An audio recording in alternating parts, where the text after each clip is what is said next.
What the hell was that? No, really. What? No, shh. What the hell was that? I mean, it was. Frankly, I just need to have a lay down. I need to analyze a work that's less resplendent with abstract symbolism and strange things. Where could I find something like that? Oh, hey. That'd do it. Yeah. Let's analyze Nanami's fucking egg.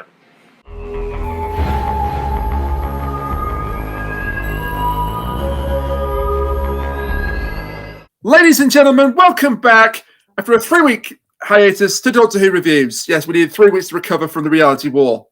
It happens. It happens. And we picked a doozy. Yeah. We picked an absolute gold mine here. What's this weed conversation? Sorry, no. We had a doozy picked for us by one of our special guests, who we'll get to in a minute. If I can just put aside the murderous rage for 1 second. But let's discuss not discuss our co-host. No. Let's introduce my co-host. Firstly, to my virtual left, she reminds me of a West Side Story. It's Cognitive Usurper, better known as Cat. Hey, everybody. You may think that this would be my favorite story because of the theming. It's not. No. This may be a common thought. Next, he's just like the oceans on the moon. It's Sean Dillon. I propose that instead of talking about this story, we talk about something else. Might I recommend this? Oh, no. Oh, God. And I'm looking at the screen, and I know what's going to talk about. Yeah. Okay, so the theming of Utena is definitely all about, growing up in essence. No. But No, it's off the screen. To say nothing about the whole car metaphor, and of course, the elephants. Oh, see, in my God. opinion, the cars represent freedom in essence, just because of the idea that while Japan does have its own public transport system, realistically, you do need cars to be able to get around, especially in Otori.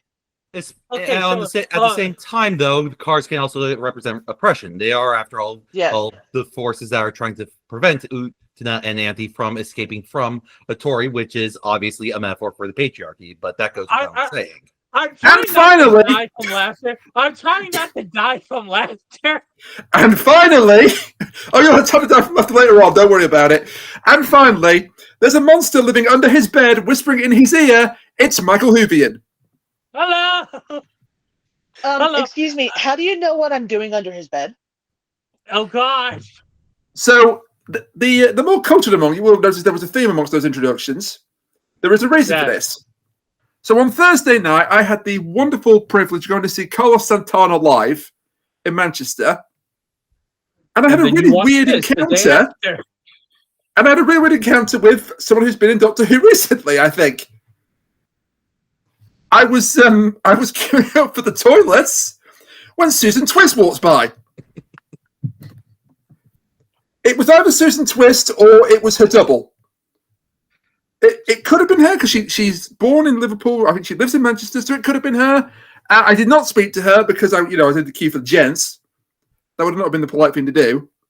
So basically, what we have learned today is that Rainiac once again continues his thing of somehow knowing every single famous person in Britain because well, you say that, but I haven't. Mike, I have another story for you. Then I have another story for you. Oh God! Because during the time break between this and the reality war, I took my dad to a car show in Livingston Anns for Father's Day. Yeah. And if I can get this thing to present properly, we both ran into, where is it?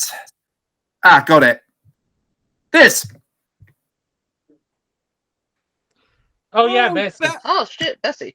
So that's not actually Bessie. the real Bessie. The real Bessie is in a museum and can't drive anymore. This was Bessie's stunt double. Yeah, yeah. Isn't that like the one from Battlefield? Like the one that you go around? That is the one from Battlefield. And you'll notice the collection tin on the mirror. They are apparently making Spaceballs too. They do need stunt doubles. Yeah, very good. And supposedly she has rocket-powered jets. Yeah, Yay. Supposedly. Go get Betsy out of retirement. Everything will But be fine. it was a really cool surprise to see that. Really cool surprise. We had no idea that was going to be there. So yeah, I've quote unquote met Bessie's stunt double. So yeah. Now we've got the name dropping out the way. Let's get off the screen. Join us next time where Rainier goes into a pub and happens to like literally trip over David Tennant.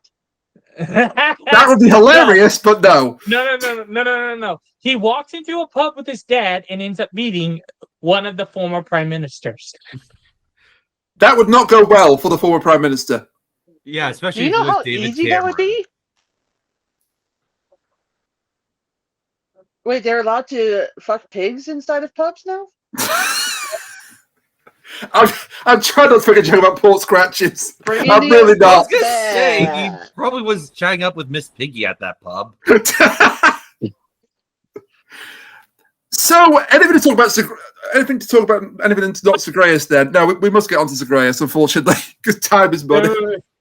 No, we must get on to Zagreus, which I'm gonna state this flat out for the rest of the podcast.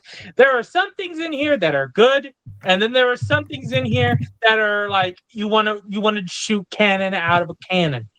See, what I thought you were going to say is that I apologize, but no, it wasn't that.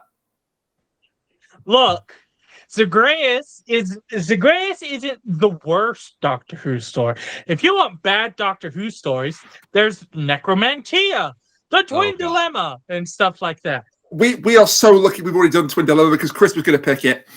Yes. When it was her turn. I literally told her, hey, by the way, Rain's doing this thing where he's having guests pick pick what we're going to do next in like reverse order. And she's like, Twin Dilemma. And I'm like, we already did that. No sooner had the words, you can pick one, come out your mouth. Twin Dilemma came out of her mouth. And I've told her so well. Hey, Chris, if you can hear me from Kat's microphone, there's this story called The Reign of Terror. You're welcome. Thank God she's not in here. yeah, so this is the 40th. This is the 40th anniversary special. Would you believe, of Doctor Who? And the remake, not the remake, sorry, the revival series had just been announced as this came out. The same month. The same month, yeah. Boy, did that make this entirely redundant afterwards. Hey, hey guys, so we're gonna put the Doctor in like an alternate dimension, and also we're bringing him back in like mainstream media. So, well, I don't think the audio stories were of that canon really to the TV stories, although some are now. Yeah, some are now. Back then, they were really seen as like they were really seen like in the same way as the Star Wars expanded universe. Like they were, this is this, but in reality, it was this. And nowadays, they like to weave in between the two. They like to weave them in a lot more. And that went so well for Star Wars. And that went so well for Five Nights at Freddy's. You can't see it, but my eye is currently twitching. Cat is currently like just staring into the middle distance, being like, yeah, which is very easy for you to know, considering she's underneath your bed. Oh god, yeah. Hello, darkness, my old friend. Those were all Santana lyrics. Anyways, yeah. So it's not my fault you're not cultured enough to realize that. Anyway, I like Santana. I know. I thought that was So the anyway, Disturbed song. Yeah. So anyway, previously on Doctor Who, a way too long recap of the entire series up to the 40th anniversary special. Well, it's not just that. It's actually a recap of Just Neverland, which weirdly enough was the 35th Big Finish audio story, and this is the 50th. Yeah, I was lost as fuck. I was just So like, they what kept the this. fuck They is kept this going in on? reserve for the 50th. Which honestly, you feel like it could have been edited down a bit. Like you really didn't need all this Time Lord politics bullshit. You just needed like the last minute where the Doctor is being possessed by anti-time, which I will get to. Oh, I will get to anti-time. Anyone got a soapbox? Because I think Sean's going to need it. I'm going to need several soapboxes, some of which will be Hang thrown on, at I'll pull it Mike. out from under Mike's bed. So much before the mic. I like that. I like that, Sean. Throw the book at him. So, yeah, and after the recap, we get the first part of the 3-part story. They've all got titles. They're not, the titles are not mentioned on the actual audio recording, but they have titles. Part 1 is Wonderland. And oh boy. Yeah, no, I'm fine with this. I'm fine. This is fine. It's not like I'm a gigantic Alice fan. It's not like I have 3 different editions of Alice on my shelf right now. It's not like I enjoy Alice at all, or have, like all the American Gimmickies Alice, stuff, or Charley, talk about Alice all the time or anything. I'm fine. Mike, yeah. Look. The reason why a lot of these Alice in Wonderland references are in here is because one of Charley's favorite books, from what I can remember, is Alice's Adventures in, not the sequel, Alice Adventures in Wonderland. Yeah, they literally say that in the story, Mike, so yes. Yeah, exactly. Yeah. One of her favorite stories is Alice's Adventures in Wonderland. So, and I'm keeping my mouth shut because if I don't, I am going to scream, and I am saving that for the punchline about Alice. Oh God! Yeah, the punchline's quite cruel. Yeah, the punchline is in every sense of the word. But we do get our first of many cameos from Doctor Who's history, playing different roles. Annika Wills, Polly herself, is Charley's mother, who then turns into the White Rabbit. Yeah, I know. People need to understand. I like some bits of this story, and I like the story, as a whole somewhat. When you start looking at the story in a review context, the whole starts standing out like a thumb. Like they just start sticking out like sore thumbs. I mean, you picked it, so. Yeah, I know, because I thought it would be. Well, I didn't know that the holes would be that big. I thought it would be a nice story, and then we ended up with this. So yeah, we ended up with this. Though it's worth knowing that before we end up in this weird version of the past, we have a brief scene where the Doctor is yelling at Charley because he's possessed by anti-time, and now he's insane, and Zagreus, who is a fictional character, which... Yeah. Okay, so the way they describe anti-time is that it functions akin to antimatter, wherein those two things cannot interact. As such, when matter and antimatter meet, it causes an explosion. And this is highlighted in the Three Doctors, wherein the second Doctor's recorder explodes upon meeting Omega's hands. But here, however, anti-time functions more as a possessive entity, very much like the anti-life equation when written by shitty writers. Is not anti-time, from the way they describe it, would be an explosion of time. As such, you'd have something that's far more weird and experimental in terms of narrative. If not so much the Doctor is running around screaming, "I am Zagreus, fear me as I eat your face," or whatever Paul McGann is doing to get the vocal fry warming up. But instead, you've got something that's more akin to a Neil Sigur album, like one of the Mouth Moods or one of the Mouth albums, where you have a bunch of old Doctor Who stories spliced together in weird ways that contradict one another. Or to use a more cinematic comparison, a Guy Mad movie. Yeah. Instead, you just got the Doctor trouncing around screaming, "I am anti-time," while past incarnations of the Doctor are playing different roles that aren't really the Doctor. But we'll get to that. Yes, we will. Yeah. Yeah, it's like it- later on you do get kind of what you're describing with like the quote unquote anti-time vocal sword, where once they use this anti-time sword against something that has time, it erases them out of time, so it kind of has the mini time explosion. But yeah, this isn't really that great of an idea with the anti-time thing. it really, like, I can understand what it I I can understand Sean's point, and I actually really like Sean's point. To me, what I wished it would have, to me, I wish it was more of like a mix between the two ideas. Yes, have it be have an entity, but then also show like the entity isn't corporeal. Like it's using the Doctor's memories, it's using the Doctor's emotions, it's using him, but it's more of like a just a force, like a force itself, not just I am Zagreus. I am Zagreus. It's more like imagine like the flesh. When the Doctor comes out of the flesh and the Doctor starts spouting off random bits, like do that. I'm going to be charitable with this Zagreus thing.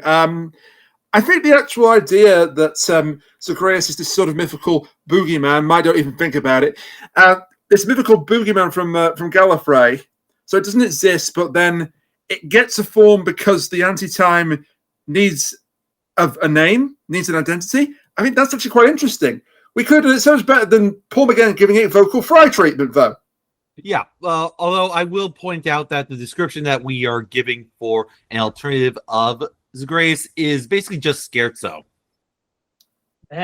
Which is the next story after this, and is better. So much better.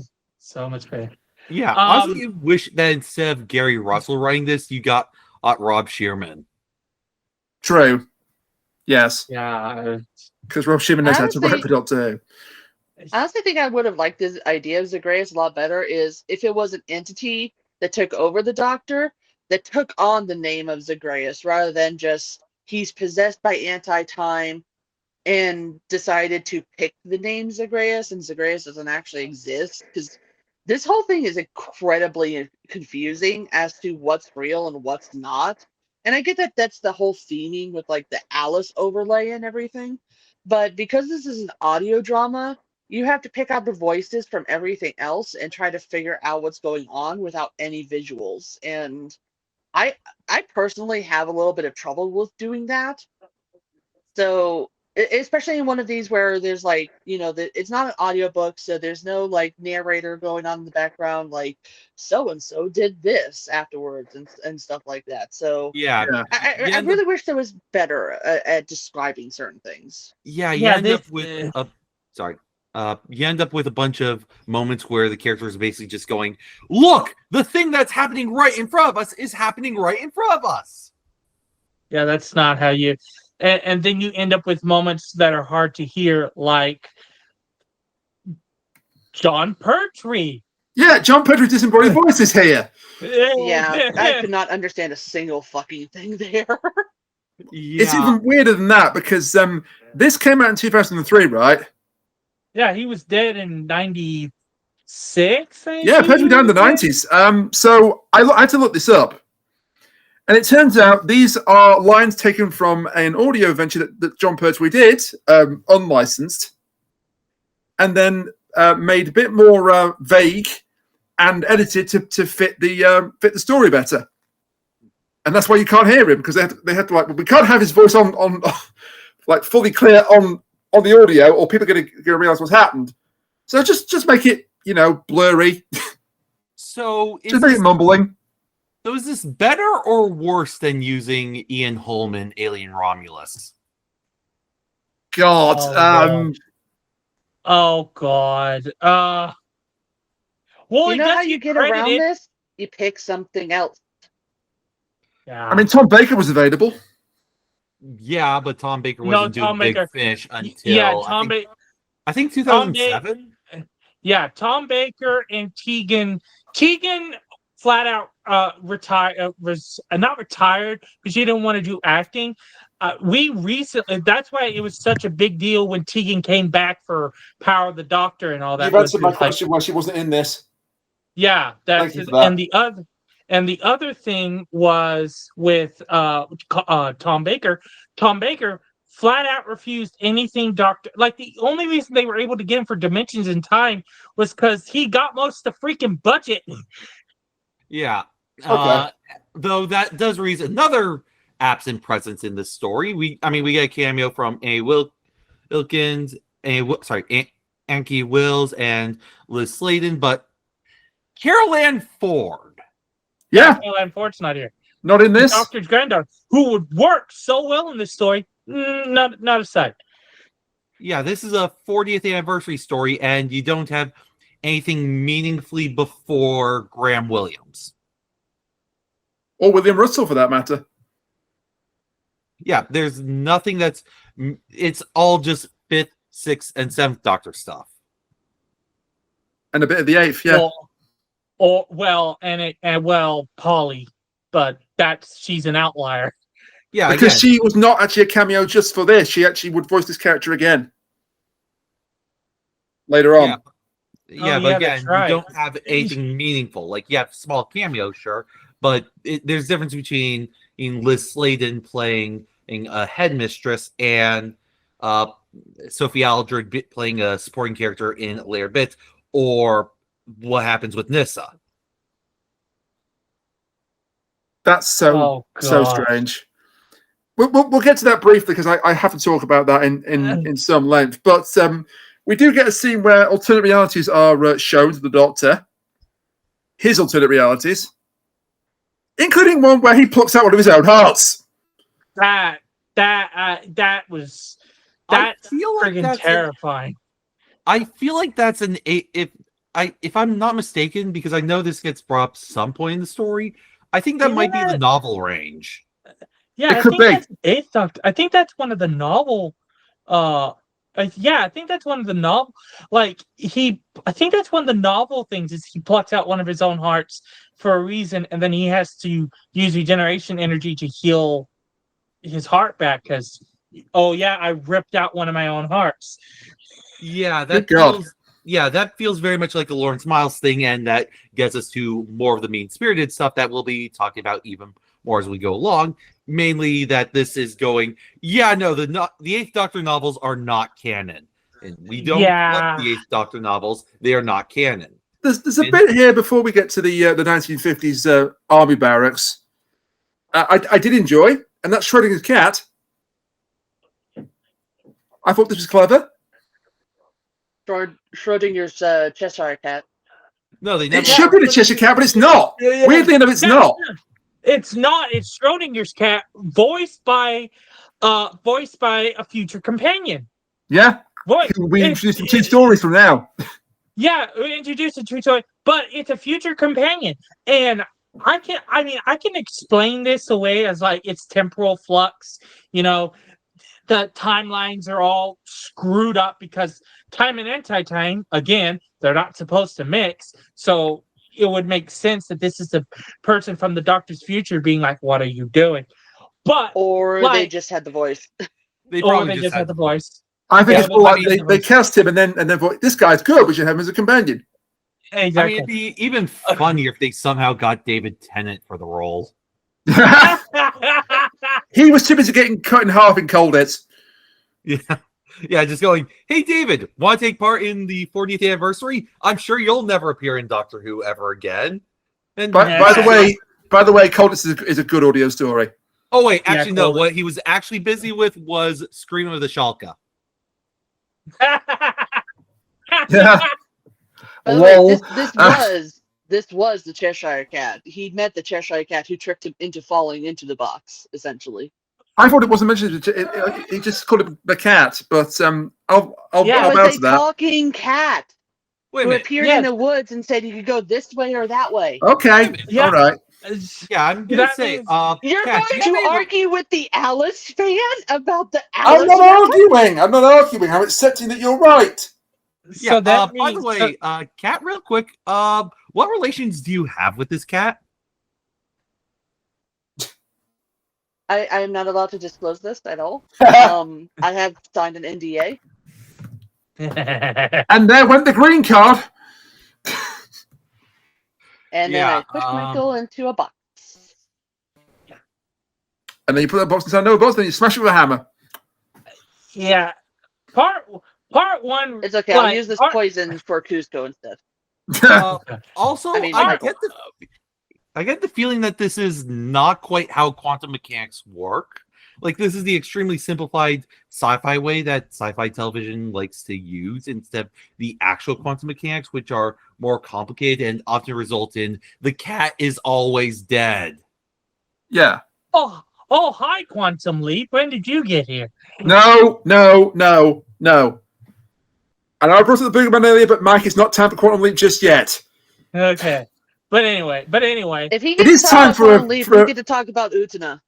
Okay, we're not. It is no, we're time. not- It is time for a left turn at Albuquerque, however, because Charley meets the brig.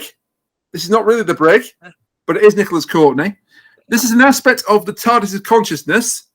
The Cheshire Cat is another aspect of the TARDIS' consciousness, and it takes her to a 1950s army barracks with some very familiar voices with these characters. So we have not Nissa, not Perry, not Turlo, and of course not the Fifth Doctor.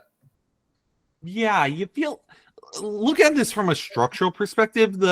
It feels like they were going for the first adventure is the first part is the Fifth Doctor, the second part is the Sixth Doctor, the third part is the Seventh Doctor, and we culminate in a fourth part with the Eighth Doctor getting reunited. But there are two problems with this. Firstly, we have too many appearances with the Eighth Doctor in order to make the was going on aspects of it too much. Second, this is the structure of Sirens of Time. Yeah. And also, this is a 3-part series. Yeah, not a 4. Yeah. It should be a 4-parter. Yeah. No, it should not be a 4-parter. No. Make it shorter, but make each past Doctor segment its own section. Yeah, Priest, and Peter Davidson as a priest trying to use technology in the 1950s army barracks, trying to find the literal definition of heaven. Wait a damn minute. Well, no, trying to find the little definition of God. Yeah, Yeah, trying to wait a find minute. God. Wait a minute. This is just the queer mass experiment. Yeah. Oh God. No, it is. He said. Sean is right. This is just a Quatermass experiment. Yeah, Can I and just then say, if anybody had any ideas that he wasn't a good actor, holy shit, does Pete Davidson do? No, he's good in this. yeah, he's a good Oh actor. my God. I mean, Yeah. I think the only people who think that that Peter Davison is not a good actor are Doctor Who people, because he was already an established actor before Doctor Who. If you want to know how good an actor he is, watch his appearance in Miss Marple.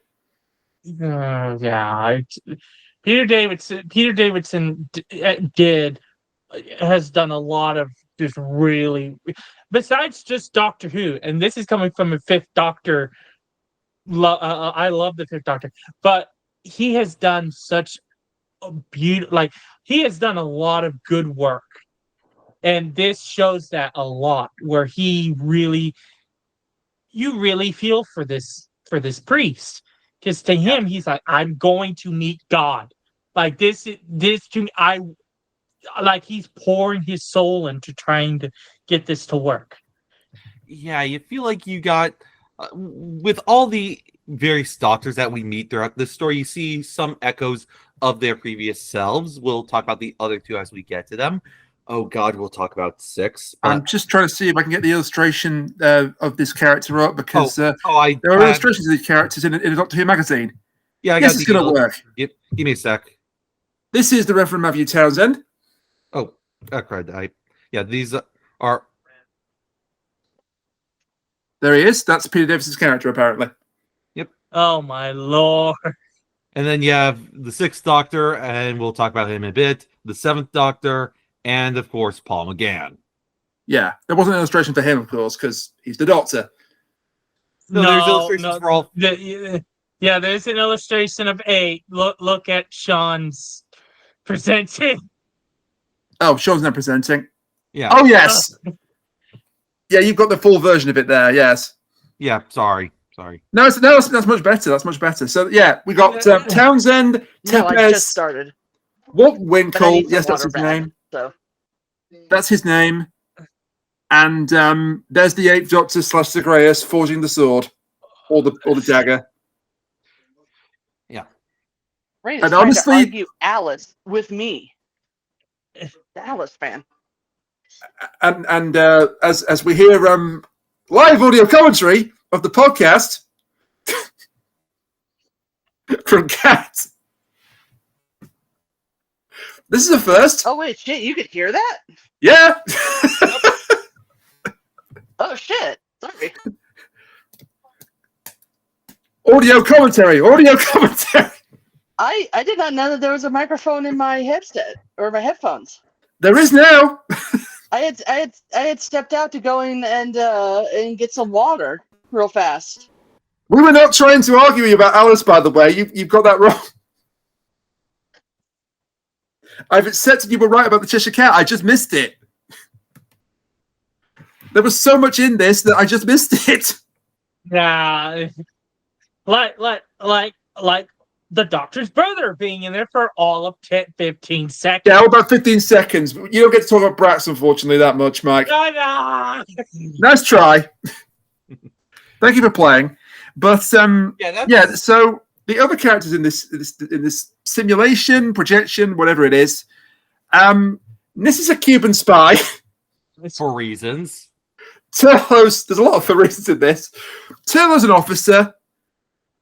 I almost feel like Nyssa and Turlo should be switched roles, but Turlo's an officer. And then we've got Townsend's nephew, who is Erarim, who is a Big Finish exclusive companion. Yeah, Aaron. Harry is a mad scientist. And Perry's a mad scientist, yeah. Yeah. Aranim, for those at home, is a space Egyptian princess from the future. There are so many questions I have about that. Like, what stories is she in and where can I listen to them? I mean, I've listened to one of her stories, but the implication I got from Kingmaker was that she was actually from the past, not from the future. No, she is from. I think she is. No, she is from the future. Also, Rain, if you want something from her, there is her first story, Eye of the Scorpion. Okay, I'll try that. Kingmaker is also pretty good. It's about the Doctor finding out what happened to the princes in the tower from Richard III. Okay, so I have the Scorpion and also Kingmaker. Got it. Okay. Then we have a wild cliffhanger to part 1. Everybody dies. Yeah, so apparently trying to contact God is not the smartest plan in the world. Who could have possibly guessed this was going to happen? And much like the best Quirmus experiment riff, the Prince of Darkness, it ends with anti-God appearing and killing everyone. Yeah, the Yeah. divergence. Sorry, Kat? Kat, what is it? I said, "Oh no, it's the continuity." Yes, actually, it is. It is. Actually, yeah. This is literally the audio drama that brings forth the Doctor's greatest enemy, the continuity. I like And that. it's not even after him, technically.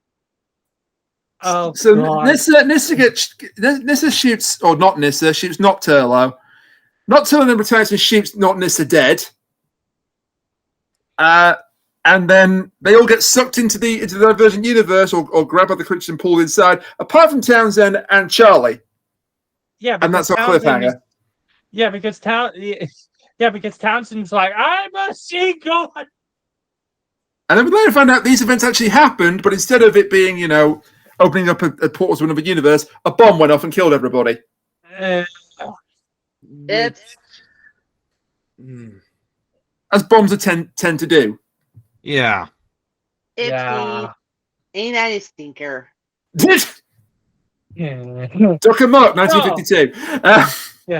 So So we cut to next part, Heartland, cuts to the ancient past, wherein 4 people who are most surely not the Sixth Doctor, or Melanie Bush, Gillian Brown, and why am I? Maggie Stable's character. Maggie Sable's character. What's she Yeah, called? Maggie Stables are investigating Maggie something Stables, on yeah. Gallifrey. She was in the Doctor Who and the Pirates. I can't remember the name of the character. Yeah, why am I blanking? I Evelyn love Smythe. Doctor Who and the Pirates. Evelyn Thank you, Smythe. Evelyn. Evelyn Yeah. Smythe. Evelyn Smythe. So yeah, we have another Big Finish exclusive audio companion in And this. why is it that all the audio companions are so freaking fantastic? Charlie Pollard, Evelyn Smythe, And Bernie goddamn Summerfield. Yeah, exactly. Yeah. Well, Bernie Summerfield is a book character, not an audio character. True, but she's become an audio character now. Yeah, but she's become more known for her audio Oh, appearances. apparently Jason Kane was also in this. So there you go. So this is a safe space, right? This is a very Yes. safe space, correct? Yeah, yes, very much so. Uh-oh. I didn't realize it was Peter Davison at first. Yeah, it took me a It minute wasn't. to It wasn't figure out- until Yeah. it wasn't until this part where the Sixth Doctor came in, Colin Baker came in, that was like, oh wait, was that Peter Davidson last time? Okay, so firstly, Yeah. I understand where you're coming from because his acting is that good he can sag up people. But also, No. Oh, yeah. I didn't recognize the voice at all. okay, but also, catches And her I heat didn't George Michael realize moment. Any of these were the companions? Yeah. Yeah. If Yeah. I'm being honest, is the thing. I think Big Fish has an issue with audio. I can't believe I get to Yeah, say this, but we Catches had a heated George Michael moment. Yeah, but I think that also gives credit to Peter Davidson. He was able to fade in so well as this character that Kat didn't realize who it was. As opposed to Colin Baker, who's absolutely No, unmistakable It's in not this role. that. It's just the fact that I can't recognize any of these people's voices for some reason. I think. I can at understand all. that. Yeah. Like why do we? I like Mel. I did not realize that it was Mel in this part. Yeah. Yeah, I didn't unfortunately, know- it is Mel. For her sake, it is Yeah. Mel. Yeah, Yeah, it is, and we got more of the mean-spiritedness with Mel being treated as the annoying person who won't shut up. Yeah. I mean, that's on I brand for didn't the realize Sixth that Doctor's was view actually of Nicola Mel. Bryant. I knew Colin Baker. I of course knew Sylvester McCoy. I of course know the Brigadier. Well, Nicola Bryant does a very clever thing in this. She has her natural English accent for the Fifth Doctor simulation, and then But switches here to it's- the American accent Yeah. for this. Yeah, so she uses it kind of I'm trying to think because I think she uses her British accent in some of the Fifth Doctor audios, if Yeah, I I think- remember. I think the one where they have the Fifth Doctor and the Sixth Doctor meet, but also not meet, that one she uses her British accent for her older self, which is a convolution of time travel. Yeah, but again, with her older self, that means she also travels around with Frobisher. So Well, older- French is in this as well. Yeah. French's voice is in this as well, would you believe? Oh Well, my no, see- god. Frobisher's Essentially, in this this, is what- and no one made him a character in this. No, Frobisher's voice actor is the voice of Rassilon's computer. Oh my god. Essentially, what I'm trying to say about this is again my issue with audio dramas is there's no narrator, there's no images. I don't know what these people look like. If I had an image of what these people look like if they gave like an image of the whole cast superimposed together, I would have been able to know, oh, that's the companions. The companions are all in this too.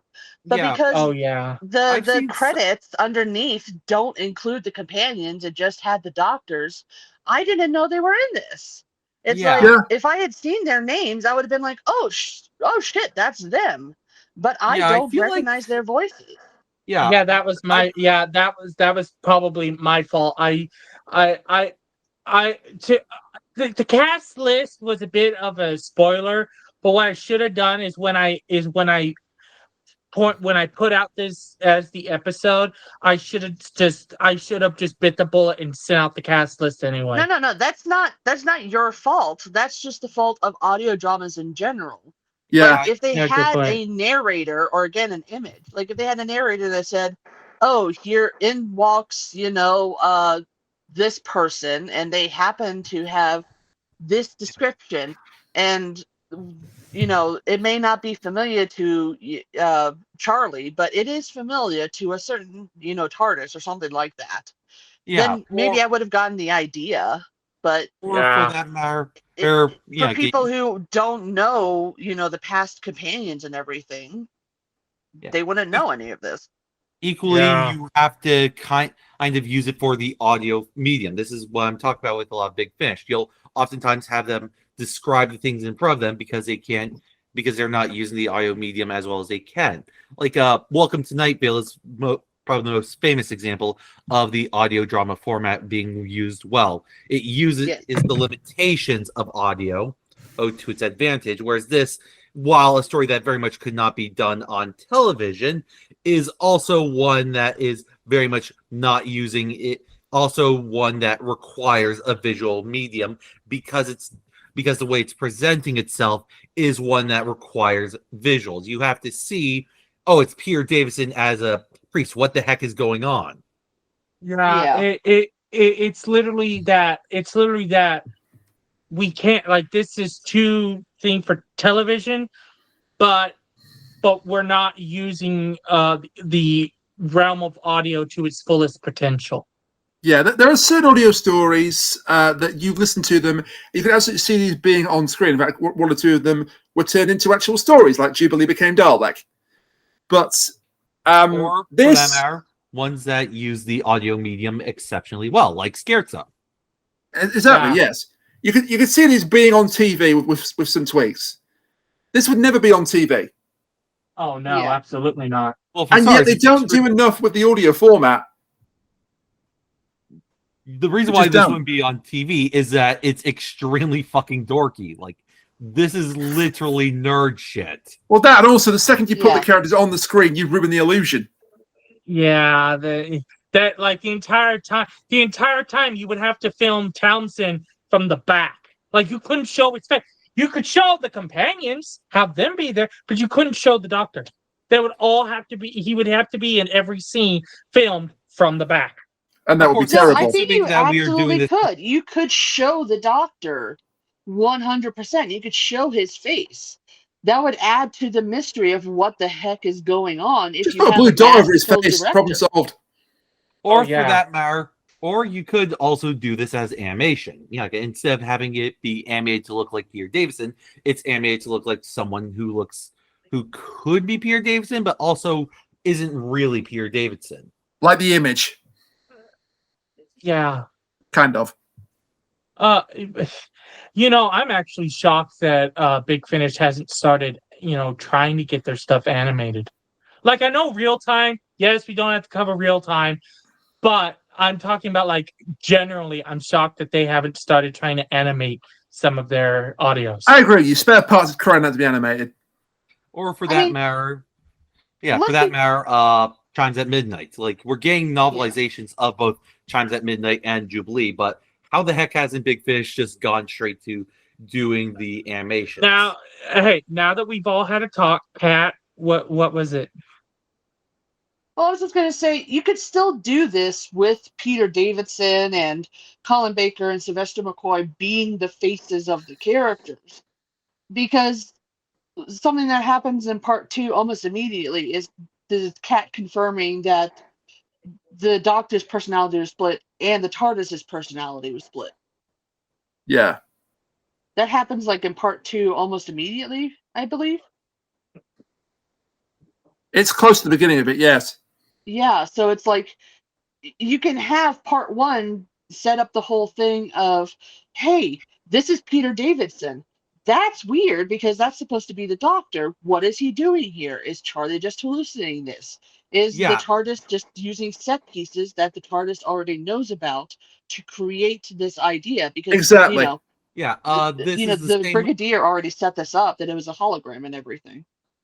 It's effectively the same effect as the opening of Wish World, where suddenly the Doctor and Belinda wake up in bed together. Yeah. Yeah. You Not can bad. make it work if you have the right director. Not a bad It's comparison, not that. impossible. Yeah, It'd you still could. be stupid, but you can make it work. Yeah. Yeah, Speaking of stupid, It'd still be so gonzo. It'd still be so gonzo that, like Rainiac said when he finished watching, you could watch the other Muppets dance by. yeah. But So Gonzo, even Fresh just throws up their hands and goes, "No, no, I'm done. I'm done." I mean, there's a reason why Fresno isn't on this podcast. Yeah, they're having a good time They're elsewhere. smart. yeah, they fled in terror. They listened to part 1 and went, "No." The smart one's Kachiri, because Kachiri refused to be on this. So Fair. Fres was going to be on this and then couldn't make it because of plans to not be in where they live. So Yeah. the smart one's if- Kachiri here. Yeah, if Fres was on this would be a 4-hour podcast of Fres just screaming.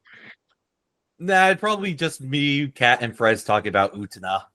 Yeah, basically, and I couldn't do anything to stop them. But maybe I wouldn't want So to. let's talk about the one where Nanami turns into a cow. Oh my brief- god, That one that's is a a really great important episode. episode. in A fact. brief tangent here, where Charley considers sacrificing himself for the Doctor, and Clara Oswald Sisterson says, "Bet." This is just Clara Oswald. Yeah, if I'm being honest, this is just I noticed this towards the end of the story, but this whole thing is basically just the crap version of Hellbent. Like, Oh, I've seen- Fresno! I better not hear you say that. Yeah, I've heard so many fans talk about how much they hate Hellbent because it wasn't a Gallifrey story about Gallifreyan lore and the hybrid, and it's just a story about Clara and the Doctor. Because, as we'll get to towards the end, the emotional climax is Charley and the Doctor's relationship. Yet, for basically 2/3, if not 3/4 of the story, they never interact. I will say this right now for the record, and Fresno, you're going to enjoy this. Hellbent is good. Hellbent is really good. It's just Yeah. that personally, for me, Heaven Sent is better. It doesn't make Hellbent bad. So basically, I enjoyed both equally. Rainiac has finally broken down after watching 3 or 4 Chibnall finales. Has finally decided to reverse his opinion on No. Hellbent. No. I always said Hellbent was good. I just said that Heaven Sent was better. No, you didn't say that in the podcast. Oh, The only thing I remember about that podcast was everyone trying to get you to say the word mirror. Mike, that was 10 years ago. I'm frightened. You have a very good memory. Anyway, I have a very selective memory. true. Or selective memory. Because I also remember you saying that Rise of Skywalker was good. I said I enjoyed going to see it. That's not the same thing. I enjoyed the night out seeing a Star Wars film live. So, I did not say the film was good. But anyway, yeah. So Nicola Bryant and Colin Baker are vampires. Oh my god! And they kill Bonnie Langford. which No! I'm which sorry, is Bonnie. extremely mean-spirited. Oh, Cat, what was it? Cat, what was that? I just said I'm sorry, Bonnie. She gets a bad end of the stick here twice. Yeah. He really Because does. once she gets brutally murdered and once she plays a very annoying character. But I mean, like, to be fair, that's just basically Mel in a nutshell is a slightly annoying character. It is to Colin Baker's Doctor anyway, yes. Yes. but That's the whole point. Colin Baker and Nicola Bryant are ancient vampires, and I'm not talking about the great no, they are literally thrall vampires. They are Plot twist. We're like- actually way back in the old times here. yeah. And we're on Gallifrey. We find this out when Charley is introduced on Gallifrey, and she starts acting. Yeah. Okay. So her role in this I'm version not is Rassilon himself. India Fisher deserves a medal for this. This is the best part of Zagreus. Yeah, and then it leads to the worst part of Zagreus. True, No, but I love the Sixth Doctor part of Zagreus because of this, but yes, it did go too in depth. But honestly, I like a bit of this because it literally flat out state it will in layman's terms for the audience. Rassilon was never a good guy. Rassilon, like the Rassilon we see in the Five Doctors, was a facade. Rassilon, as we know and as the revival would expand upon, is not a good person. He is a horrible, horrible being. he's a eugenist as Yeah. well, which is not great, to put it mildly. Yeah, the problem with this, however, is okay. So the thing about about Colin Baker's character in this story is that he is playing a vampire whose people have been exterminated by the Gallifreyans, who were peaceful. They didn't want to kill anyone. They weren't the blood-sucking vampires that we know them as, but rather they had their own genetically modified food source. They didn't have to go hunting for people until the Gallifreyans, led by Cardinal Rassilon, decide to kill them all.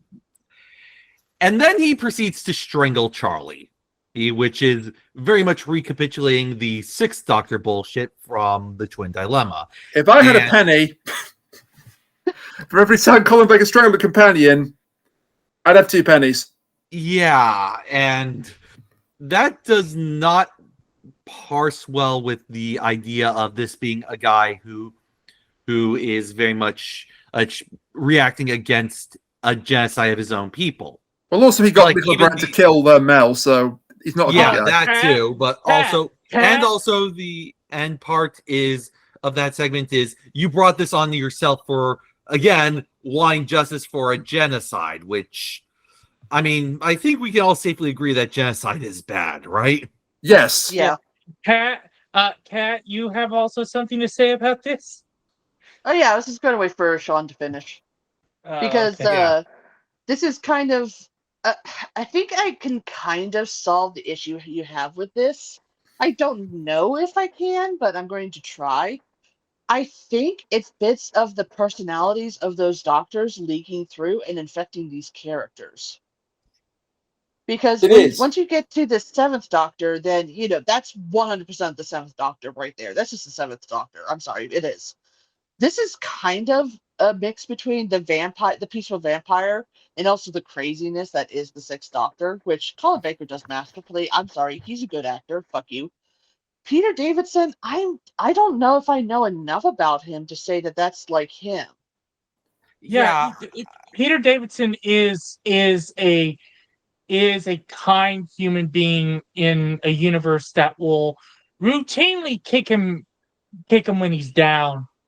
But and you really do see that in the priest. That's why he's so frantic in I Must See God. Yeah, I can absolutely see that, but I think it would have worked better if they went with an alternative. Like, on the surface, the Sixth Doctor's character is a villainous figure, someone who is a monster, but is revealed to actually be someone someone with a moral heart who very much stands for has a principled stance about the universe that can be somewhat prickly. Instead of going, the Sixth Doctor proceeds to strangle the companion again. Yeah. Well, to be honestly fair, that wasn't the companion. That was Rassilon that he saw. Yeah, but from our perspective, our perspective is Charley. Exactly. Our perspective, it's Charley. From his perspective, he's strangling the man who ordered the extermination of all of his people. Yeah, I don't know. But we don't hear Rassilon's choking as that's happening. We're hearing India Fisher's. Absolutely right. It's wild to me that of all the things they could have brought back for the 40th anniversary, Colin Baker choking someone out. It's a choice. Continuing to get the bad rap. I'm so sorry. I'm not giving him the bad rap. No, not you. Big Finish. Oh yes. Oh okay. yeah. Fair enough. Although they do make up for it. They even gave him a proper regeneration story. Eventually. Oh my God. It was actually really good. Yeah. I do like how later on they do complain about their regenerations. That was quite funny. Yes. A What's bang not on funny the head. is we get a whole A load. bang on the head, I ask you. Yes. We get a whole bunch of Gallifreyan Time Lord lore dump. Far too much. See, I really do not care about the science of regeneration. I really neither. Neither do I. Yeah, that to me, yeah, they would honestly what they should have kept it to. They should have kept it at a minimum. Is what Rassilon did. What Rassilon did. So that's the Eye of Harmony and what he did to the universe as a whole, basically going, if you don't look like me, get the out. And that's it. They should have just kept it to what did Rassilon do. They shouldn't have gone into regeneration. They shouldn't have got. If you were going to do the lore jump it should mainly narrow focus. That is what I will agree with you two on. Is that it should have been narrow focus on why does this vampire hate Rassilon so much? This is the reason. Yeah, and Yeah. that's what sets up the finale, which we will get to. It does. So after a whole bunch of lore and shenanigans, the Brigadier I just want to know basically how tricks. Chibnall's going to fit this into the whole timeless children thing. Fair point. So the brig. That's not our problem. That's Lance Parkin's problem. True. Fair. The brig tricks Charley into shutting off the power that's keeping the divergent creatures contained, which triggers a massive firestorm inside the foundry, which incinerates everyone except Charley. And why does Charley escape? Because a mirror turns up. Dun dun dun dun dun dun dun dun dun. Yeah. I bet Doctor Fred Who, is wishing they were here now. Yeah. I can just hear the music. I can just hear the music right No, now. they're not wishing that at all. Doctor Who mirror alert. Doctor Who mirror alert. There you are. They literally go through the looking glass. Yeah. Oh my God! Yeah. That's it. No, that's it. That's exactly it. Yeah. And This then is they literally end just up- the looking glass. Yeah, and then Charley ends up with a group of animal robots, which in some ways evokes one of the chapters of Alice's Adventures in Wonderland, wherein she's witnessing the race between all the animals. True. Yeah, the caucus race. We also get the worst parts of the story. Yeah, but we Are also you kidding? This is fucking amazing. I wish we Yes, could focus I more love- on this. I want an love entire Winky. story set around the war between Walt Disney's animatronics over his frozen head. Yes, that's true. Maybe love, this should have been like, its own story then. Maybe this should be its own story. I think it was rushed too much because they had to get to part 3. Keep Sylvester McCoy as him. This is amazing. Walden Winkle, Mr. Winky, is literally insane. He is insane. That's the Uncle whole Winky, point. because Disney was Uncle Walt. Yeah, you're right. This is Walt Disney. This is Walt Disney beats Five Nights at Freddy's, and that's not even out yet. So, I love it. It's Westworld. I know, but Walton Winkle is literally insane. That's the whole point. And then you have right before this, you get the brig. You literally get right before this where the brig turns out to be evil, and the doctor's like, "Oh my God!" With the Jabberwock, and then in between that, you get this really serious scene, and then we have to cut right back to, "Oh no, let's just go into insanity." Yeah, Charley is now a 6-foot animatronic mouse. Okay, I think that's a really simple way of putting it. It's not just the brig is evil, it's the fucking TARDIS is evil. Yeah. Which, on the one hand, I'm glad that they're doing the whole, the TARDIS is actually sentient thing. I like that. I don't like the fact that they made the TARDIS evil. It's not evil. It's more like jealousy. No, it's evil. It's evil. No, it's evil. It's evil. Yeah, it's evil and wants to kill the companion because as the TARDIS is jealous of the companion. Why don't you love me, Doctor? Which again is it's quite the choice of this writer.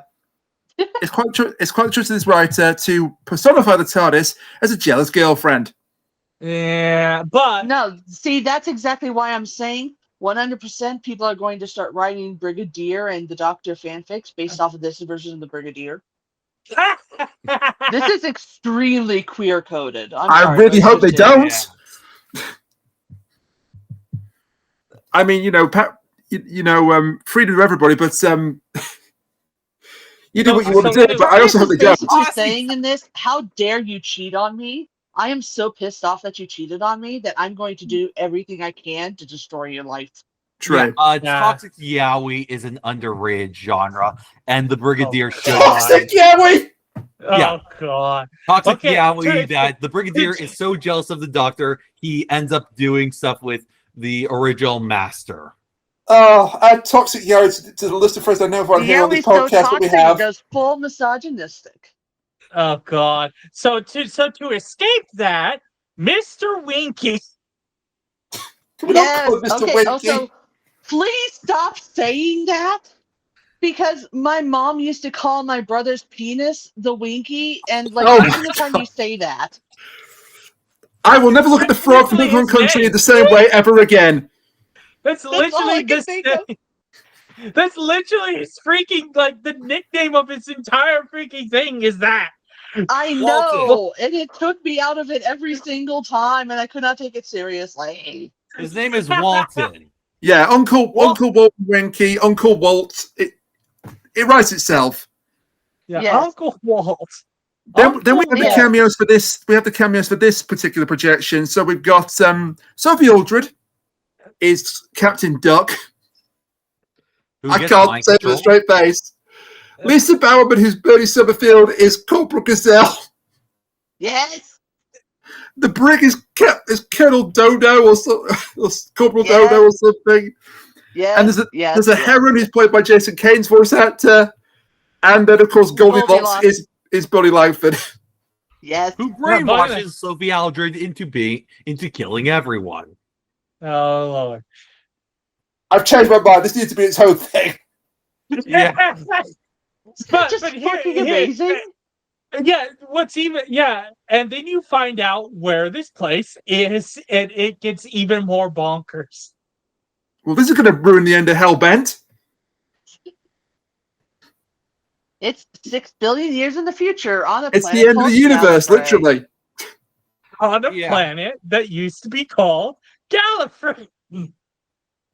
Da da da da da. Yep. So pretty much after the master did whatever he did to Gallifrey, this is the end result: is a guy decided to turn it into a theme park. Which, all things considered, is basically what happened to Florida's Disney World. Yeah. Yeah.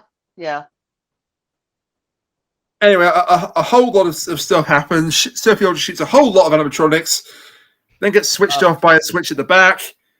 Mel is somehow the Doctor's daughter. Yeah. Goldilocks is based off Walton's... I'm not going to say that his other name. Walton's daughter is the basis for Goldilocks' design. Which is honestly irrelevant. Yeah, it's kind of irrelevant. This feels so rushed. It should have been its own thing.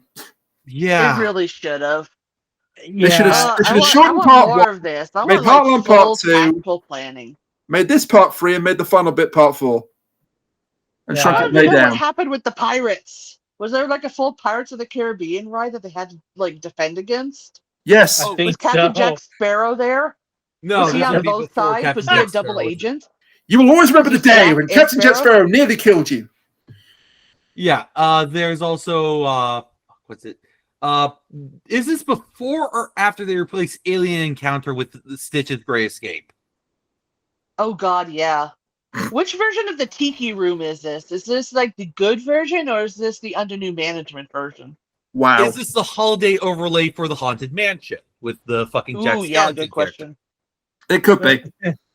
Do they have the Hatbox Ghost? Anyway, unfortunately, Walton Winkle then dies of a heart attack. Yeah, he had a died. heart condition, so he was cryogenically frozen to be cured of it, but was never cured from it. So he just ups and dies. Then we get the TARDIS heel turn. It is completely unwarranted. Yeah. it says it's possessed by anti-time, but also the way it's described in the moment is the TARDIS just hates the Doctor and wants his companion to die because she's a jealous girlfriend who hates. Also, it's working for the true mastermind, who's Rassilon. Surprise! Lame. So the entire time, that's the reason why she brought Charley back in time to the ancient days of Gallifrey. The entire mastermind behind this whole thing is Rassilon. Lame. Yeah, I will give Don Warrington some credit. He's fine as Rassilon, but Rassilon did not need to be in this. No. Honestly, okay, just to highlight this is a 4-hour audio drama. Yeah, 3 hours, 45 minutes. This is 4 hours.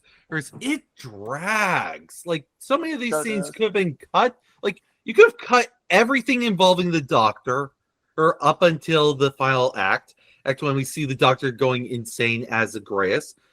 You could have cut most of the stuff with the lore stuff. You could have probably cut down the Fifth Doctor stuff so that you can make room. And yeah, there are probably 1 or 2 scenes with Uncle Walton that could have been cut, and the Rassilon stuff. This is just, it's boring. My God. Yeah. It's not a good sign for your 40th anniversary story when you say the words, you could cut all the current Doctor's scenes out and it would work better, and you're right. Yeah, this is just this is boring. Like, you know what I personally would have done?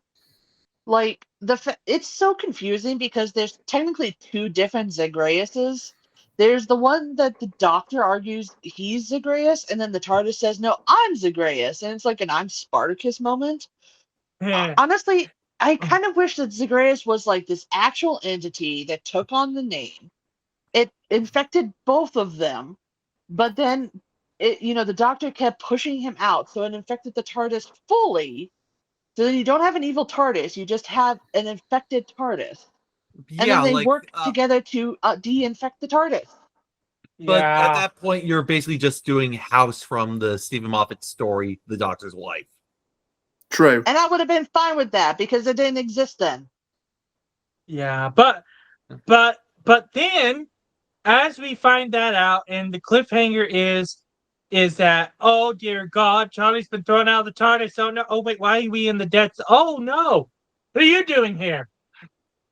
Yeah, Townsend, Winkle, and Tepes are here with her. They're her companions. And then we cut to Romana, who has not been in the story at all. And again, going back to this is a whiplash. Yeah, going back to the structural thing, you kind of want Romana, if you were to do this better structured, you'd want Romana to be a main figure in the story, trying to figure out what's going on from the outside while Charley is figuring out what's going on from the inside, and having them come together at the end. Yeah, absolutely. So having included all of the Channel 5, good God, all of the Fifth Doctor's companions, all the Sixth Doctor's companions, and the Seventh Doctor's companions, we now include the Fourth Doctor's companions, but the Fourth Doctor's not in it. Yeah, and mainly just the Graham Williams ones. True. There's no Sarah Jane does have a cameo. Yeah, Sarah Jane has a cameo, but it's mostly the ones that were left on Gallifrey. Romana, actually, Lord President Romana #2. And that's a whole story. Yeah. As she gets there. Yeah, honestly, Lord President Romana feels like a crap idea. Leela, who becomes Romana's Castellan in the future, her #2, and the original K9 Mark 1. Yeah, it's a good thing that absolutely nothing bad happens to K9 in this, or else something bad would happen to Mike in this. Unfortunately, K9 had to move to Australia for tax reasons. K9 went to a farm upstate. He went to Australia to fight Omega. He gets his head ripped off, but it's okay because he gets better. K9 went back to his home planet with Poochie. He actually does get better, by the way. It's the same K9. Oh, I know he does. It's just done to make sure that we know that Walton Winkle is the Seventh Doctor because he knew how to fix K9 even though his head came off. and, and and it's the fact of like even like Romana, and it's even the fact of like Leela getting possessed, and it's like she didn't want to do it. She didn't want to do it, but Yeah, she she gets absolutely possessed. did. Yeah, she absolutely did not want to do it. The Royer, on the other hand, Yeah, and the way she gets possessed is another choice. Yeah. She's tricked into eating Rassilon's brain in the Matrix. yeah, this feels extremely mean spirited. Not gonna lie. Like, Do you think? like Yeah, this is this is like literally this is the part of the story where the story kind of like yes, I will stand for the six Doctor bits, even though I've said, it could be trimmed a bit. Yes, I love Mr. Uncle Walt. There we go, Uncle Walt. Thank you. Yes, Thank you. then you have the fifth Doctor stuff.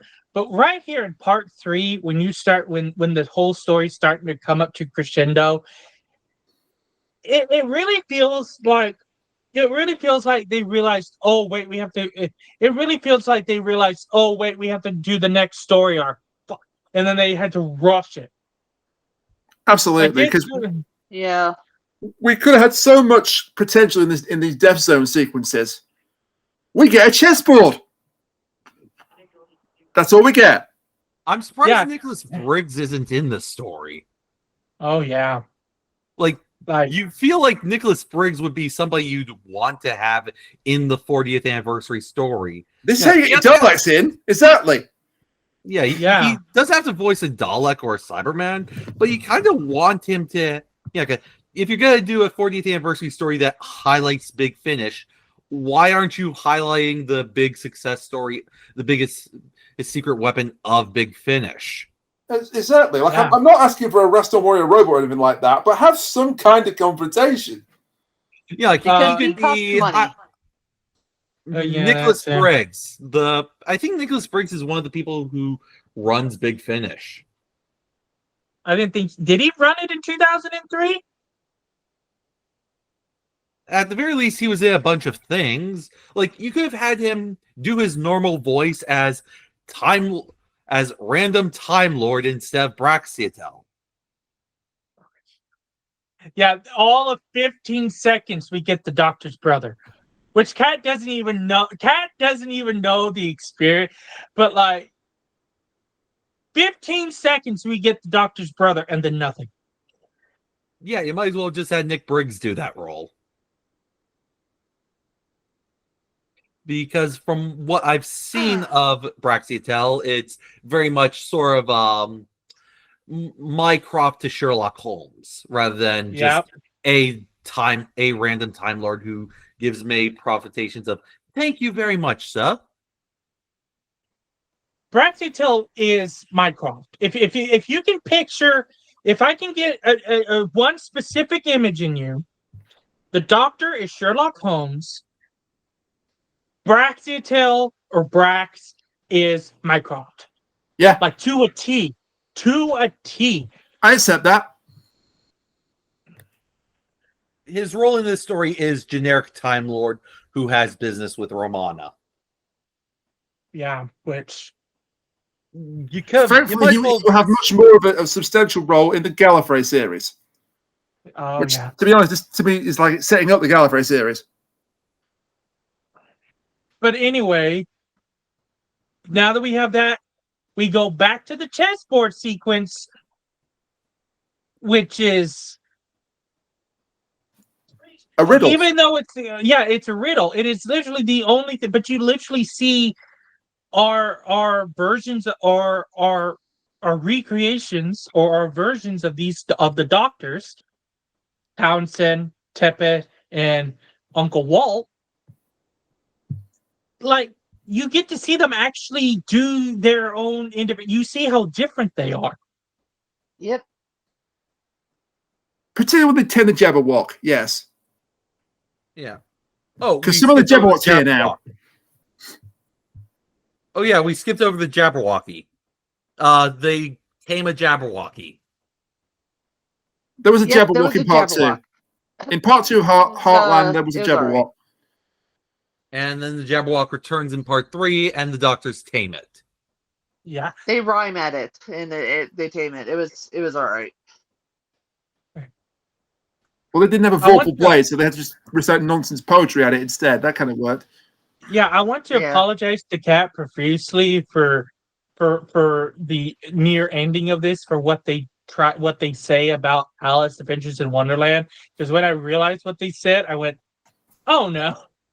Yeah, you're only apologizing to Kat. Yeah, not to me and Sean, just Kat. No, trust me, you need to apologize to Sean too, at the very least. I'm sorry, Sean. I'm glad I don't exist, Kat. I'm glad I don't exist.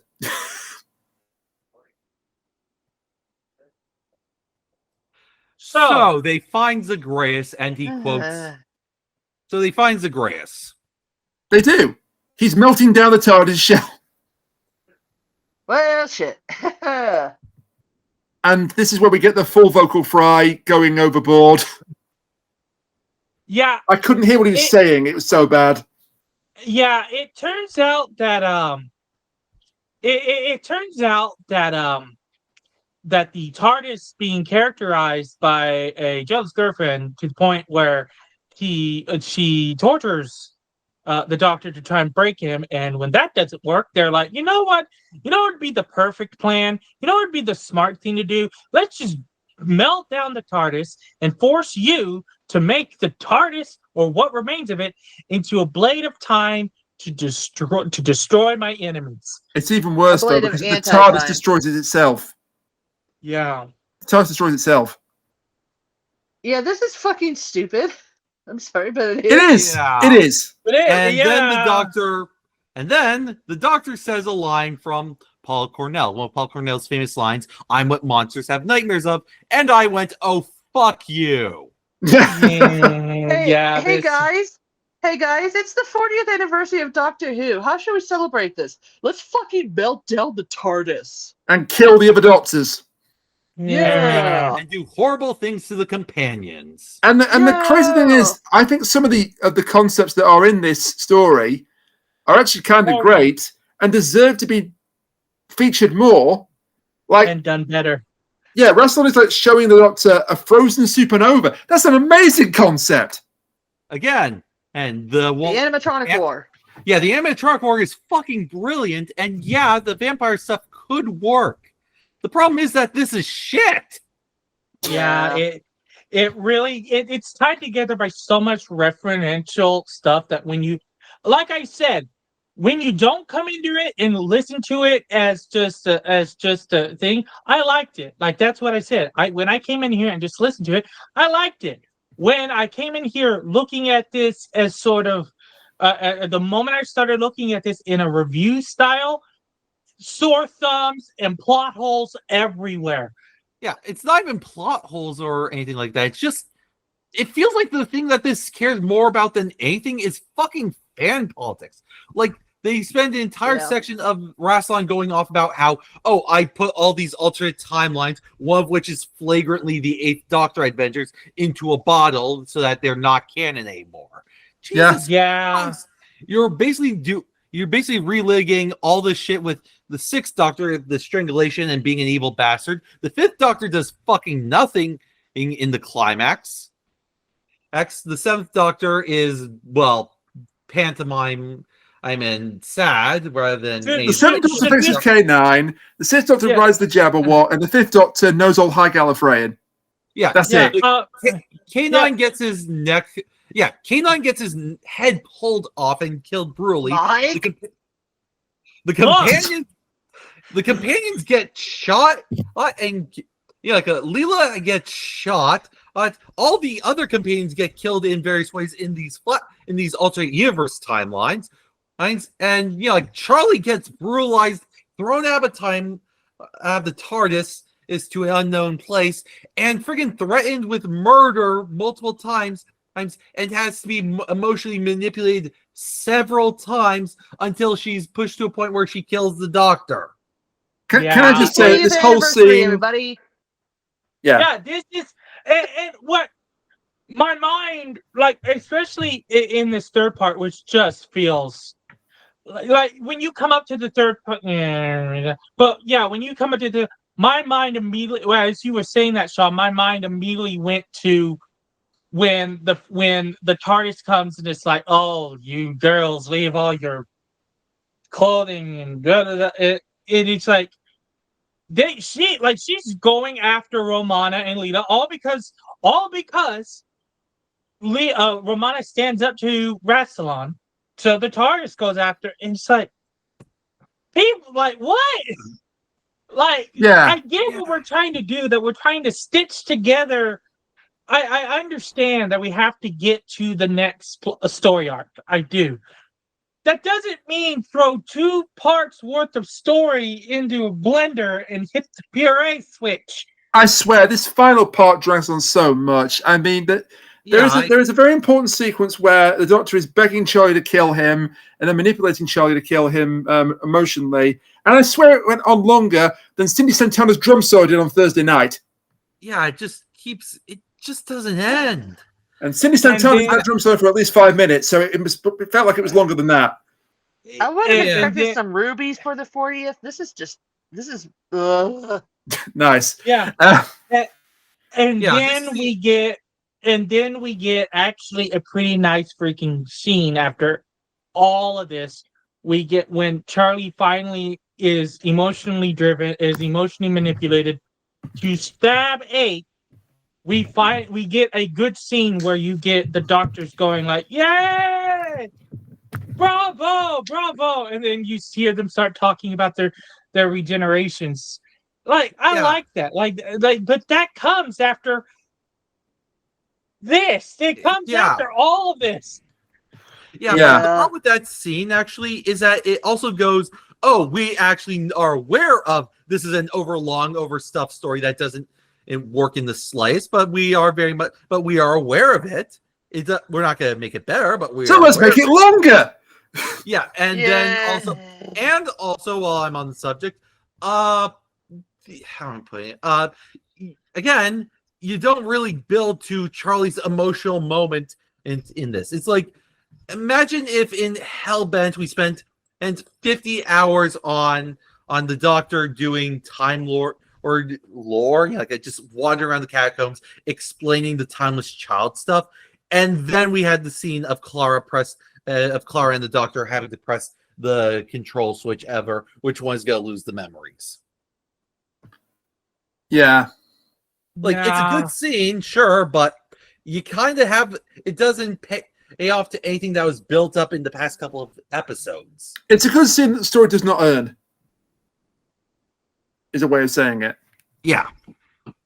And this so is like the taking Doctor Phantom survives. of the Opera, focusing it on what's her face and Raoul, and then having her kill off the Phantom at the end. It's like, what the fuck? Christine, thank you. Phantom's my favorite musical of all time, Kat. I'm not going to get that wrong. I will say though, after everything he's done and everything he's manipulated and everything that happened, that death scene or what happens to Rassilon is freaking cathartic. He gets Palpatine. Yeah, he gets full on freaking Palpatine. Like, I'm sorry, but that is 100% cathartic. And yes, and because again, paid off in the you know how horrible a human being is now, and it recontextualizes a lot of stuff. Yeah, that's cathartic. I'm sorry. Yeah, both our major villains get their comeuppance here. Rassilon gets thrown into the Divergent Universe by Zagreus Doctor, I guess, at this stage. While the TARDIS's consciousness is dropped into the Crucible, which restores it to normal for reasons, I guess. And it's revealed that the TARDIS was trying to fight back with the Doctor by using Alice in Wonderland because it's Charley's favorite book. No, it's not. It's because they literally says it's because it's total freaking gibberish, which made that's hurt. Not good. That made me hurt when that I forgot that part. I was like, oh my god. Yeah, we are going. Mike! Yeah. You are going to pay, Mike. Look, You are Michael going to Whovian. pay. Look, I forgot that was there. I forgot. I that like was his even story. like- No, you probably did. Yes, because I remembered the Alice in Wonderland stuff, and I thought this would be good. I forgot the reason why she chose Alice in Wonderland. Like that was. Sean, would you like the torch, the pitchfork, or both? Oh my God. I think I'll stick with the electro dagger. And the Excellent chainsaw. choice. I'm going with the chainsaw. Oh God. Oh, I wanted the chainsaw and the electro dagger. Let's go to pitchfork. Let's go to pitchfork. We're coming to get you, Mike. Haha, we're coming to get you now. We're coming to take you away. Haha. So, to continue on to try and escape Sean and Kat's evil reign. And I still don't exist. Plus, you're just the host. You don't matter.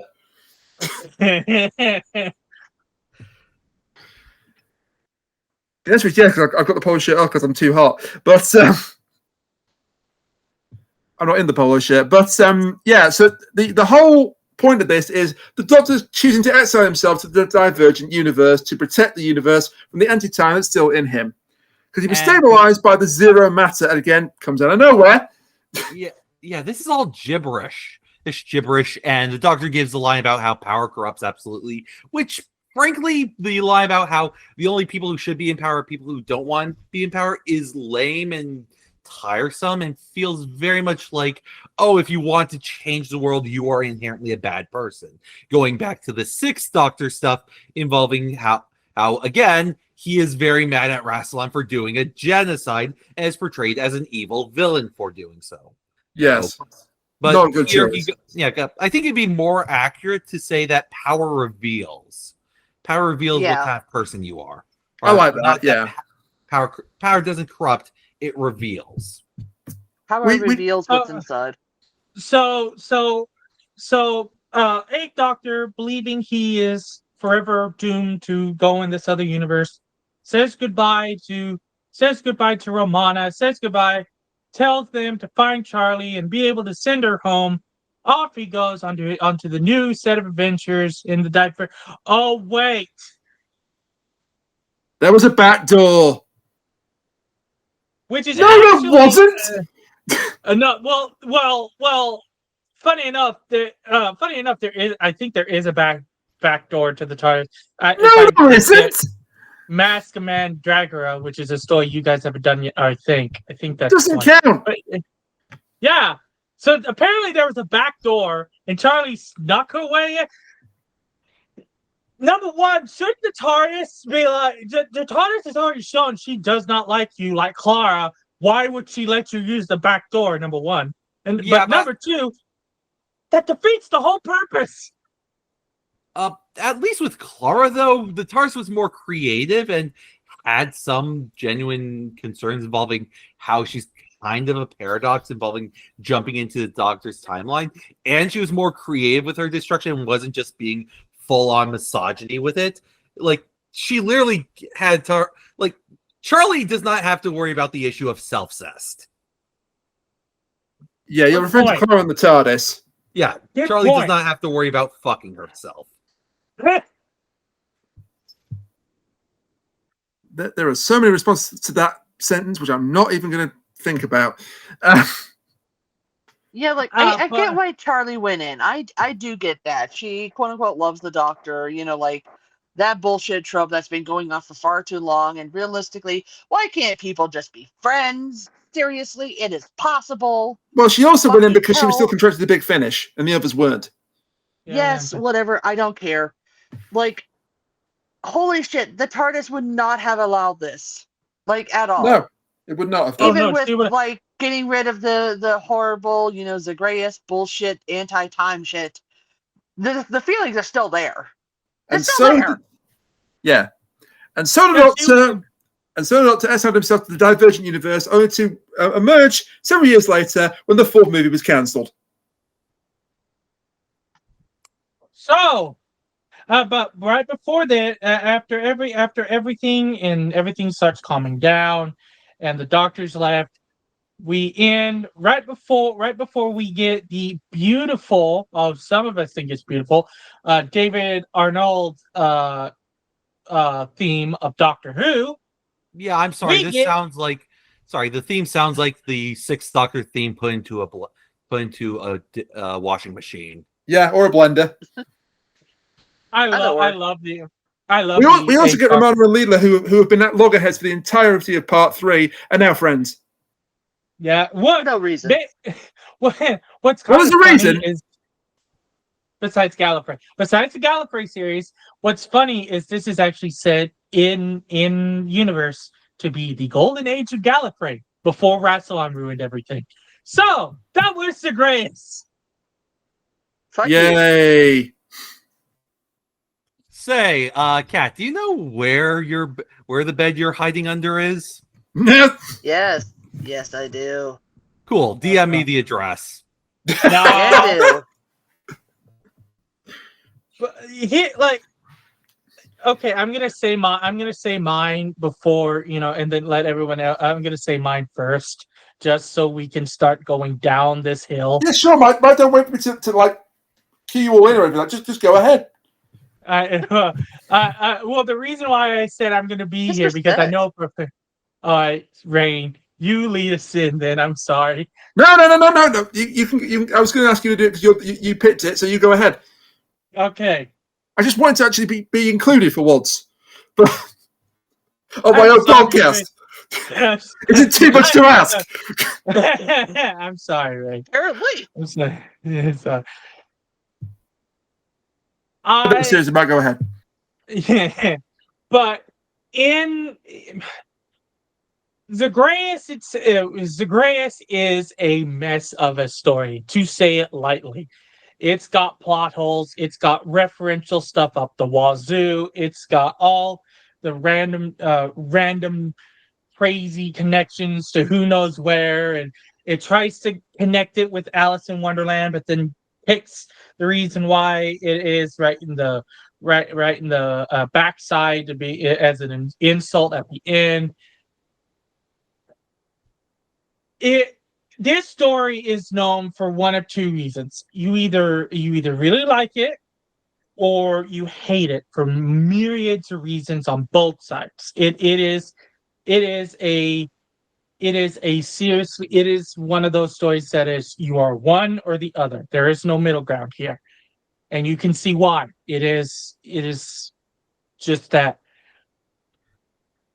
If like Fresno was in his first attempt, if you go in here and just say, I'm gonna, I want to listen to Doctor Who, yeah, and have a little bit of fun, but don't look too deep. Yeah, you'll have a fun time.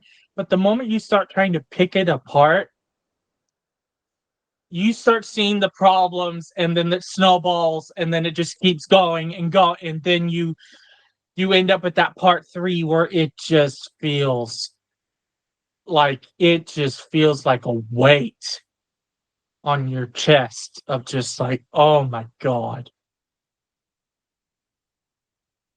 Did I like it? Did I not? I'm complicated. It's a complicated. To me, it's complicated to say. I like some bits in Zagreus. I really do. I like some of the stuff we learn in the Sixth Doctor part. I liked Five's performance. I liked some of the stuff, but when I went into this with the review mindset, it really doesn't hold up like the way I thought. But that's my own opinion. Whoever wants to go next can go. Okay, Mike, go ahead. No, I finished. No, I said if anyone who wants to go next. Okay, Mike, go ahead. No, all right. Sure. Sure, no. Who wants to go next? Oh no, Rainiac's broken. Quick, we gotta get a hammer. We gotta perform percussive. Hey, you turned off the lights. Yeah. So the only reason why this story isn't as embarrassing as something like, say, Dark Crisis on Infinite Earths is because no one on the production staff was dumb enough to call it Dark Crisis on Infinite Earths. Otherwise, I rather liked the Evolutionary Girl Utena movie. I felt like the visuals were stunning. The narrative was delightful. The action scenes were pretty good and subverted things in ways that both delayed and horrified fans, and especially with regards to its usage of VHS tapes and mirrors. There's the sequence where Utena and Anthony dance is quite frankly one of the most beautiful things ever, and the final scene is fucking perfect. Kat, what'd you think? Honestly, I fully agree with you. It is perfect. It's wonderful. I love the car scene. Everything is wonderful about that. You probably should talk about the actual Doctor Who audio that we listened to, though. Okay. He's not obliged to. In fairness. I have better things to do than listen to this audio drama. I could be rewatching Revolutionary Girl Utena the movie twice in the time that I took to listen to this fucking audio. I hate this. This is boring. Why was I here for solidarity purposes? Why? You did ask to be on this before it was even announced. Why? You asked it. Why? I listened to the other 3 parts of this villain trilogy that built up to Zagreus. I know what the build-up was. This was going from Omega to Davros to the Master, which on the whole were perfectly fine adventure with the 5th Doctor with a decent twist towards the end. A brilliant story with the 6th Doctor involving in capitalism and a use of Davros without Daleks, and the Master story that largely works as Gothic literature until it gets to the lore shit. And the reveal about what the Doctor and the Master's actual relationship is, and that is complete and utter crap. This, meanwhile, is dog shit, boring as sin. Dear God, never again. It was 4 hours long. What the hell? Seriously. Yeah, 3 hours, 45 minutes, but it may as well have been 4 hours. Yeah, it felt like 5 hours. It really did. That means you can watch Utena, the Adolescence of Utena, like 3 times, Sean. Oh my God, you two. You No, two. watch Utena. Anyway. It's great. Anyway, I'm not disputing the this. series first. Watch the series first, and then watch the movie. It's Yeah, so I'm not good. disputing that Utena is great, even though I haven't seen it yet. But Kat, could you please talk about Zagreus? It's shit. So, anyways, Utena. Series Oh God, is the episode honestly where they go fantastic. the episode where Nami goes to India and is repeatedly attacked by elephants to the point where they're surfing on the waves is brilliant. Oh my God, that Oh my is God, hilarious. yes. Fresno, And then the fact Fresno, that you're he not punches here. the can. But are you happy now, Fresno? Yeah. Oh, the clip shows are great. Hey, Yes. especially the third one. It's like, how which can you is do clip shows horrifying. so effectively that you even keep the plot going during the clip shows? Yeah, the third forgot- one's we clip show forgot is one. especially horrifying. We Oh my forgot God, one. yes. Yeah, There was we a point forgot we should have one stopped. We important- clearly passed it. But let's keep going and see what happens. No, Radiac, you still have to do your thoughts, but I forgot something. Oh, I'm going to continue my really- thoughts. This is I another know, Utena but podcast. I know, but Okay, all here's right. something. All right. Let me do my actual thoughts. Thoughts. Yeah, Kat, right before I have to, because I just remembered something really important at the end of Wasteland. There was an Oz Is it actually important? that ended. It was an Oz reference that ended the entire. So we had this entire. So, anyways, what I thought about Zagreus. I'm just losing it over here. Kat can carry on. Trying to save us all from the Oz reference. The attempt was noble. It's not going to work. Kat, carry on. I know. Like, I was liking it at first because I was like, okay, I don't understand anything that's going on, but maybe they'll get to something cool. Because I mean, like, Alice references. I like Alice. Maybe they'll like work it in somehow. And then I was so confused this entire audio drama because, again, this format does not work for something like this.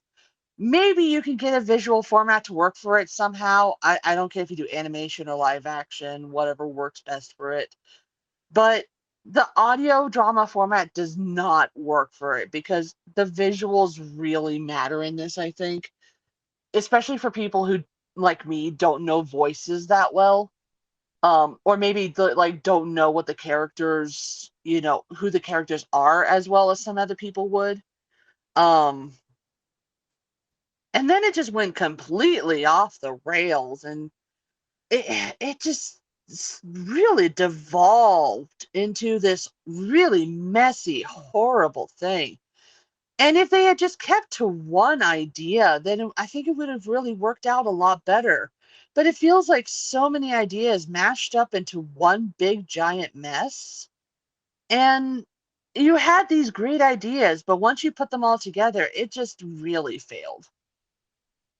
And you have good ideas there. They could have worked, but unfortunately, together they just do not. Uh, this isn't even me looking at it through a review mindset. I listened to it once, and I just did not like it at all. So, anyways, Utena. No, my 100%. thoughts.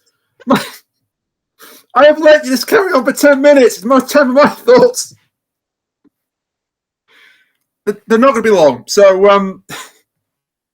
I want to like Zagreus. Is it time for my thoughts? Oh. Yes. Kateri, when did you? Wait, has Kateri been here the entire time? Yes. He's just like Sutek or Sam Rice. She's been here the whole time. You have to know this. You have to know this behind the scenes bit, please. Right. So, Kateri's been recording this the whole time with the microphone muted. He asked me if we were finished yet, just to come in and do that bit. The dedication is amazing. Oh my god. Carry on. My thank you, disembodied Kateri voice. My thoughts are this. I would like Zagreus. I couldn't like Zagreus that much. It's too long. It has some neat concepts and ideas. It doesn't handle them very well. And the most interesting ideas are just not expanded upon at all. For instance, Supernova, amazing idea. Animatronic War, amazing idea. Even the idea that a priest would get closer to God is a great idea. And it just gets lost in all this lore dump. And part 3 is terrible. I'm sorry, but it's terrible, despite some of the nice scenes. So yeah, why do I like it? I couldn't like it. I'm sorry. That's my thoughts on Zagreus. Excellent. Now, What's your thoughts on Utena? I haven't watched it yet. Watch Anyway, Utena. I will. But next time. So Quantum Leap. You see it? Hey, the next time Where's we're the doing opportunity Quantum to Leap look is at a an guest Evil here? Leaper story, not the Boogeyman. You can't Oh, mute good somebody point. else. God damn it. You can't mute somebody else. Right. Next time then, because this was Mike's pick, for better or for worse, mostly worse. The next guest up It's on the okay, reverse Mike, we order still hate you. is Lena. And Lena has chosen her story and DM'd it to me, so I'm now going to reveal it to you all here live for the first time. Ooh.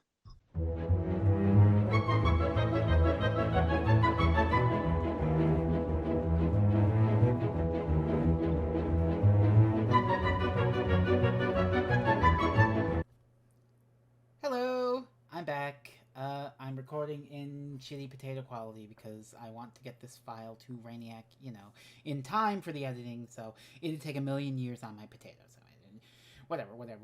Here are some more thoughts, now that I've actually gotten home and can think of Zagreus.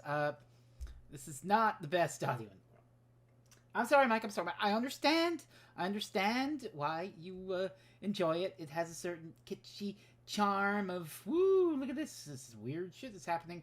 But I think that's part of the problem. Not to pile on too hard, because I'm sure Sean and Kat have already done. Maybe. I don't know. I can't look into the future. I can't jump into a projection where Sean and Kat are Willy Wonka and the universe explodes or whatever the fuck! I'm sorry, I'm getting a little heated. But, yeah. Where was I going? Oh, yeah. I don't know what they said, but honestly, as someone who has both of them as friends, and I know how much they love Alice in Wonderland, and there's another friend of mine who adores Alice in Wonderland, I am offended on your behalf that all the Alice allusions in this story built up to a great big nothing where the TARDIS Brigadier basically goes, oh, well, we had to snap you out of that Zagreus shit, so we just picked a book with random gibberish. What the fuck are you doing? You care more about Doctor Who lore than you do Lewis fucking Carroll? One's a literary institution, and the other is dumb phone box show that's been fucking canceled in 2003. Might I add? I'm getting heated. Wow.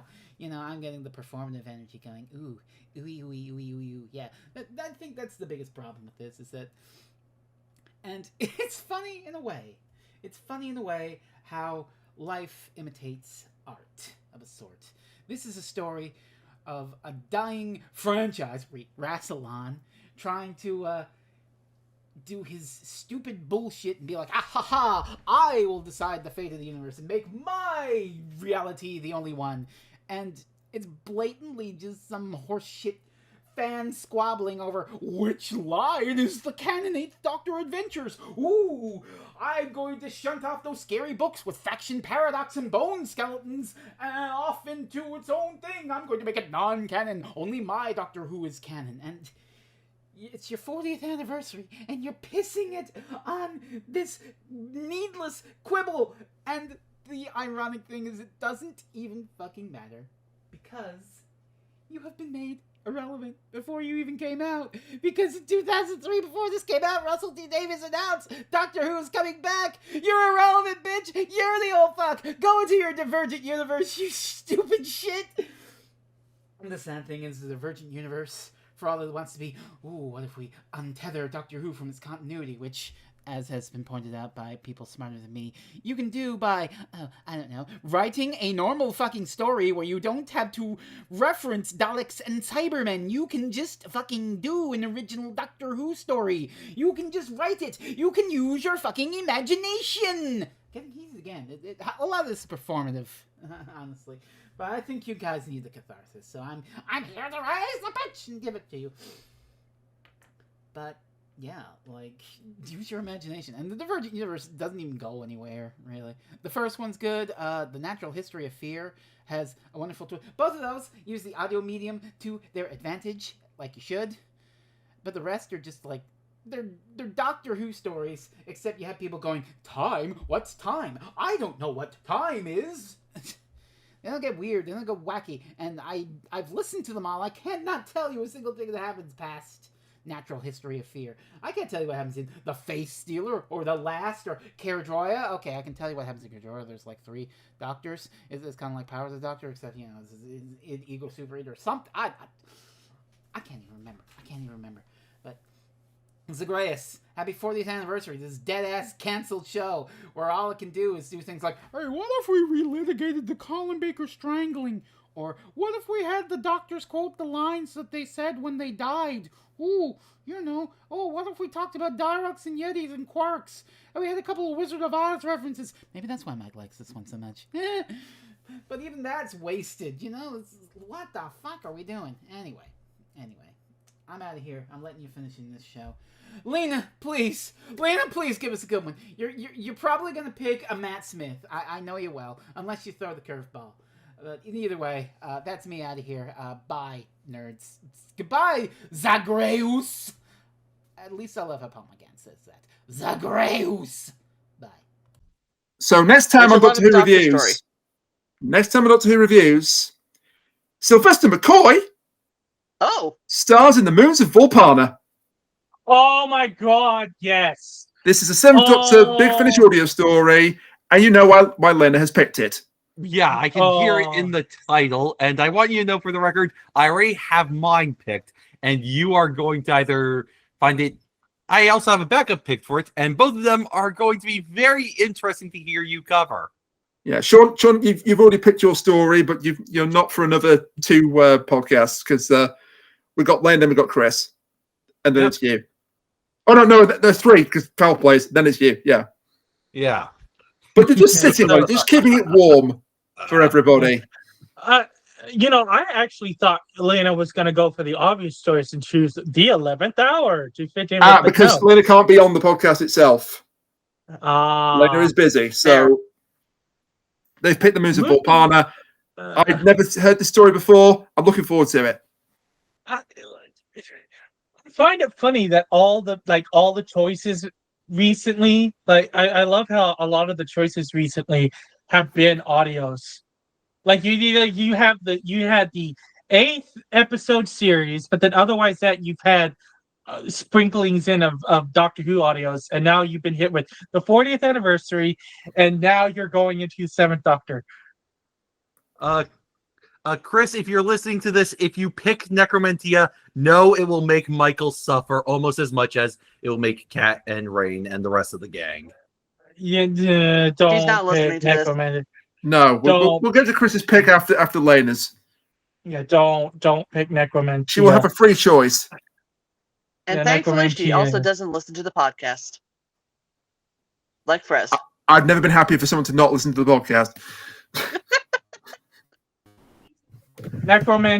Literally, Necromantia is. What if we took the skeevy bits of Caves of Androzani and ramped it up to 11? Okay, so we're never doing that story then, is what you're basically saying. Good to know. Yeah. Normally Fresno would say something, so I'm going to do it myself here. It's time to plug some people. Rain, where can you find our lovely people? Thank you, Disembodied Voice of Kachiri. You can find us on Blue Sky in the links below.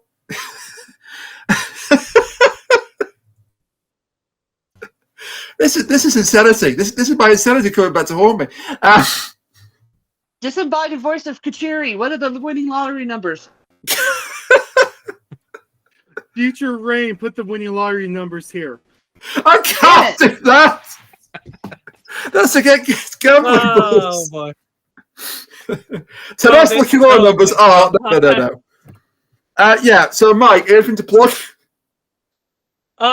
Just I have a letterbox that I'm working on that's still not ready yet, specifically. But my blog is open there, MichaelWhovian Thoughts at blogspot.com. It's my blog. I've been trying to get back into it. Darn procrastination. It's nearing July, and I may join in for this year's NaNoWriMo. So I think you'll find that's non-specific November writing month.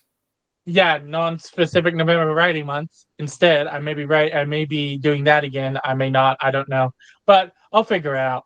But yeah. So that's where you'll probably mostly find me. It's my blog or Letterbox. Yes, because unfortunately NaNoWriMo became NaNoFafo. Yeah. And ceased to exist. Sean, books?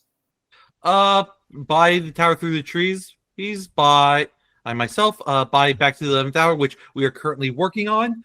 I also have 2 short stories that I just got paid for that should be coming out sometime August, September in collection. Also, Mike and I are part of a podcast about Quantum Leap with Fresno, and the next episode is on the Evil Leaper. Is an Evil Leaper story. So that's Mike doomed. Yeah, the Evil. And I will say this though, it's the best. It's the best of the Evil Leaper stories. Like out of the 3, it's the best one. But when you're serving a shit sandwich, the best quality is not necessarily good. Good point. And also by the Child of the Gallifreyan, featuring stories by myself, Fresno, and Lena. I also have an article coming. I have an essay coming out in a book of essays coming, I think, July, which I think I am now able. I'm not sure if I'm able to say anything about it now in social media, but yeah, I wrote this way back in 2020, and it's finally coming out. I'll talk about if I have something in that one. And also, I am about to start working on my next book, God Help Me. That's a great title for a book. Oh, shit. I thought you were going to write about why Straight Story is the greatest Star Trek movie of all time.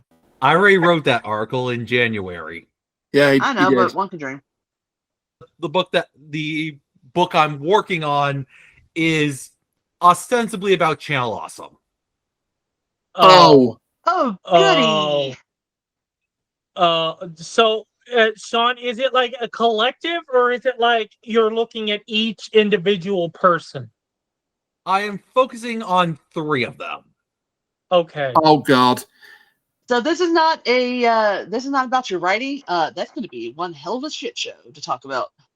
Yeah, I did a tarot reading of it last night, and it very much said, yeah, no, you're going to be cutting at your childhood. Okay. Kat, anything going on your Twitch channel at the moment? Not currently. I've been very, very busy the past few weekends. Especially with holidays and stuff going on. I'm going to be even more busy going on because I'm going back to college. Oh, Fantastic. good for you. Yeah. I'm going to be getting my Congratulations. bachelor's degree. Where are you studying?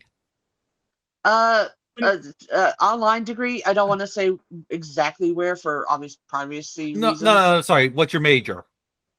It's going to be a public relations degree.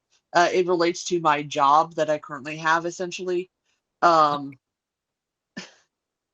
Essentially, I'm working towards getting some letters after my name. And if I get a degree, that will greatly enhance the timeline that I get these letters after my name. Absolutely.